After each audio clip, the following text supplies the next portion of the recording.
Good evening. You're watching the news on Croatian television. The government has created a special expert committee tasked with implementing strategies for the education, science, and technology sectors. Prime Minister Andrej Plenković, who thanked the former committee members, will himself chair the committee. Another important function will be to establish an expert working group to implement curricular reforms. After much debate and internal changes within our government, we would like to thank the former members of the Special Expert Committee, namely Professor Dijana Vican and others, for their support. Meanwhile, the government has also decided to raise the excise taxes on cigarettes. These changes, which are in line with EU directives, will not result in a price hike of more than 1 Croatian kuna. I also believe that in certain cases there won't be any changes at all. In terms of the financial benefits based on tobacco consumption, we estimate the gains to be upwards of €20 million per year. After spending 2 days in the town of Bjelovar, President Kolinda Grabar-Kitarović temporarily moved her office to Koprivnica, the capital of Koprivnica-Križevci County. Over the next 3 days, she will meet with members of the local administration and business leaders. The president has made demographic revival a major focus of her mandate.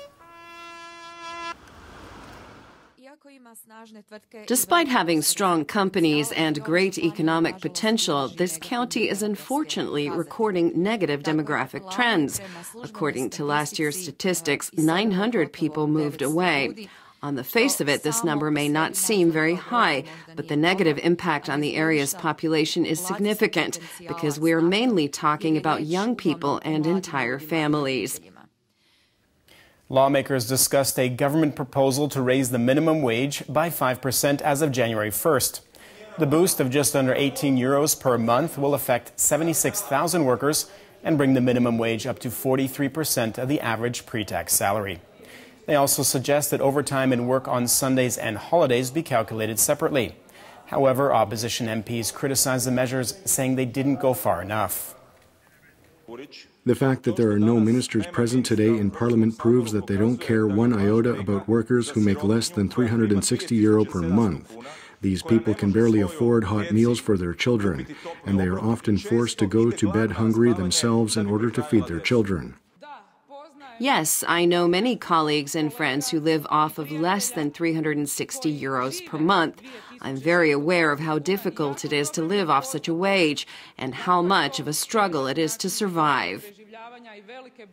After leaving the Most bench in Parliament yesterday, former Interior Minister Vlaho Orepić levied some strong criticisms on his former colleagues, including party leader Božo Petrov and senior party official Nikola Grmoja. Orepić is said to have been unhappy with the party's combative tone recently and the superficial aims at discrediting other parties instead of helping to resolve the country's problems. Feigning surprise and linking my decision to leave the Club of Deputies because of, as they claim, my wishes, desires, and passions is a dishonest and unfair way to address the situation. No responsible policy can be based on chance, and especially not on false insider information aimed at discrediting a particular person. Meanwhile, the president of the SDP said he would welcome the now partyless MP into the Social Democratic fold. I am in regular contact with Vlaho Orepić since we are fellow members of the opposition. We are an open-minded party. Anyone can join our ranks, but especially those who support raising the minimum wage in Croatia, stopping the exodus of young people from our country, and implementing educational reforms. The body of Mario Pavišić, a 41-year-old Croatian soldier serving with the NATO mission in Lithuania, has been returned to Croatia. The Defense Ministry stated that the soldier had fallen ill at the army barracks and that all resuscitation attempts had failed. Prime Minister Andrej Plenković and Defense Minister Damir Krstičević offered their condolences to the soldier's family. The death of a Croatian soldier is not easy to bear. At this moment, I offer my deepest condolences to his family, with whom we are in contact.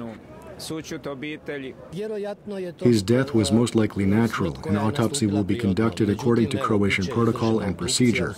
Afterwards, we will find out more about the cause of death.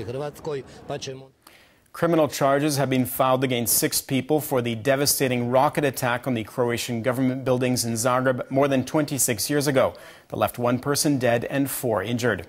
Charges against the former Yugoslav People's Army pilots include war crimes against civilians and murder while carrying out an attack on government officials. International arrest warrants will be issued for 5 Serbian nationals and 1 Croat, none of whom reside in Croatia. The order for the attack was given by a 78-year-old Major General who was the commander of the 5th Air Corps in Zagreb, which had been relocated to Bihać. The attack plan was drawn up by a 69-year-old member of the Air Corps command team who chose the pilots, types of bombs and rockets, as well as the aircraft and the location from which the attack was to take place. Taking into consideration the fact that the accused are not located in Croatia, it is very likely that they will not be made available to the Croatian judicial system. Therefore, all possible measures will be taken to ensure they face the charges. These include requests for investigative custody and the writing up of international arrest warrants.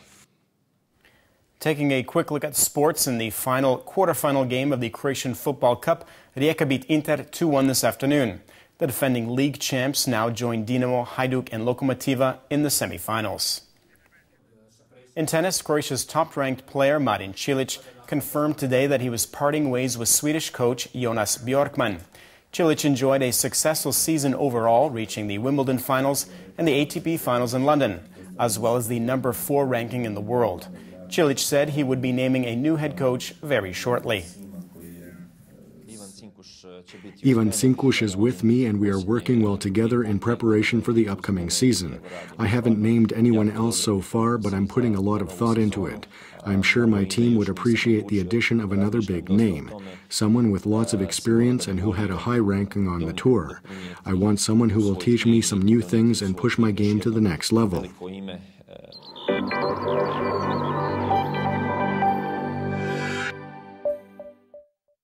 The weather forecast for tomorrow calls for mostly cloudy skies. Isolated showers are expected, especially along the coast and the wider coastal area. More intense rainfall will come along the northern Adriatic and mountainous areas. A moderate to strong southwesterly wind will blow with gale force gusts in higher elevations. The Adriatic coast will get a strong southeasterly wind, while the north can expect a southwesterly and southerly. Morning lows are between -1 and 4 in the interior, and between 7 and 12 degrees on the coast, will give way to highs of 8 to 12 inland and 11 to 16 degrees Celsius on the coast.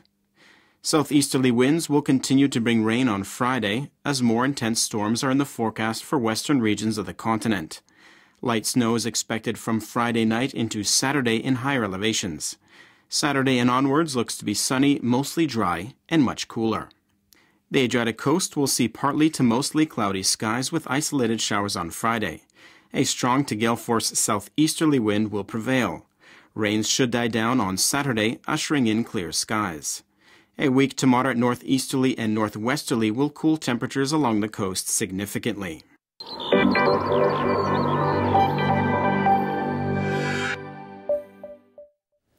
And that brings us to the end of our program. Thanks for watching. We'll see you again tomorrow night.